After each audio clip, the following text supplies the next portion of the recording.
I have a confession to make. I used to be a big fan of George Soros. Back in the early 1990s, my country Britain was trapped in something called the ERM, the European Exchange Rate Mechanism.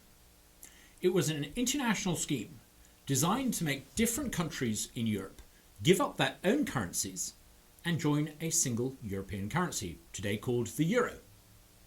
Of course, fixing our currency, the British pound, to the currencies of France and Germany was a disaster for the British economy.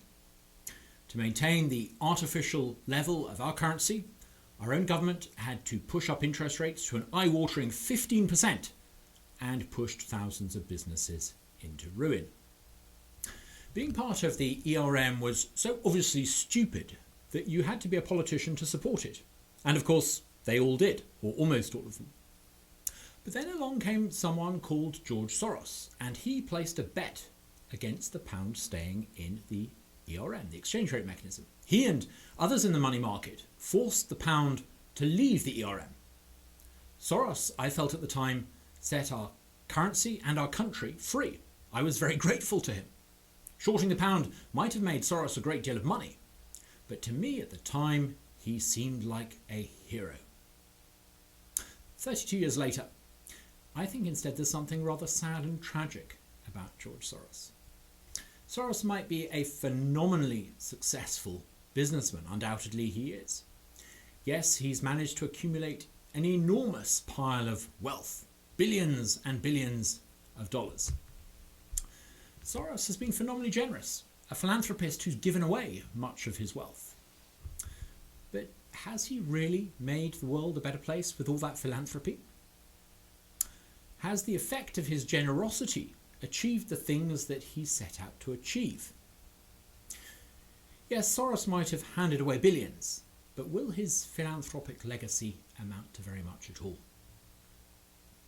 Soros has spent billions on something called the Open Society Foundation project. Initially active in Eastern and Central Europe, the aim of the various programs was to foster civil society in these post-communist countries. A noble aim, you might say. The Open Society Soros has funded was inspired by Karl Popper, author of that famous work, The Open Society and Its Enemies. Popper, who had apparently taught Soros as a young man, offers in his work a defence of liberal democracy. He rejects the idea that history unfolds inexorably according to some sort of universal laws. I just can't see how the work of the Open Society Foundation today does much to defend liberal democracy or open society. With its focus on promoting equity, climate justice, racial justice, the Open Society programme seems to me, at best, just another vehicle for boring, woke ideology. How sad. At worst, some might suggest that promoting these ideas promotes precisely the sort of woke ideology that presents the greatest threat to a free and open society today.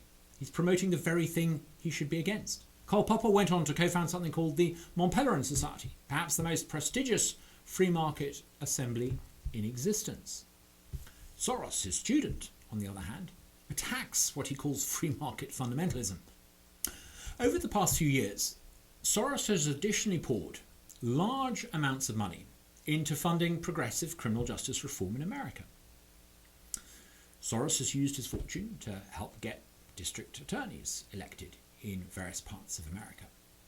Many of those elected are pursuing soft policies on criminal justice. Manhattan's District Attorney Alvin Bragg, for example, whose campaign received money from a Soros-backed group, started his term of office by announcing he would no longer seek prison sentences for low-level crime. He's even downgraded robbery. Now ask yourself these questions. Have those parts of America that elected Soros-supported law enforcement officials been well served? Is crime down in those communities? Or have some of the most vulnerable communities in America been hit hard by crime as a consequence of the soft on crime approach? Would there not be something deeply tragic about someone spending a great deal of money in an effort to make the world a better place, but actually doing no such thing at all? Like many fabulously rich men, Soros is no doubt surrounded by lots of fawning yes men. There will be plenty of people who work for various Soros-backed philanthropic projects who will have, let's say, a vested interest in talking and emphasising about the efficacy, the effectiveness of all that philanthropic spend.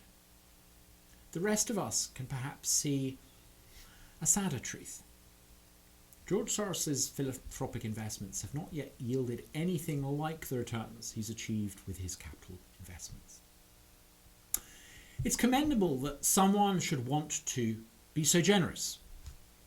I think in a free society, people should be free to support the causes closest to their heart. I don't criticise him for being a philanthropist. But unless Soros changes course, I suspect his legacy may one day amount to remarkably little, particularly given the billions he spent on it. In 2023, it was reported that Soros Sr. was handing control over immediately to Soros Jr., Alexander Soros. Only the other day, Alexander Soros tweeted out in support of Kamala Harris. A tweet that said, "It's time for us to unite around Kamala Harris and beat Donald Trump. She is the best and most qualified candidate that we have." I read that and I thought, is that it? All the money in the world and just some trite support for a progressive, mediocre presidential candidate. How bland. How banal. How sad. I suspect Popper might have had something a little bit more interesting to say about all the things going on in the world right now.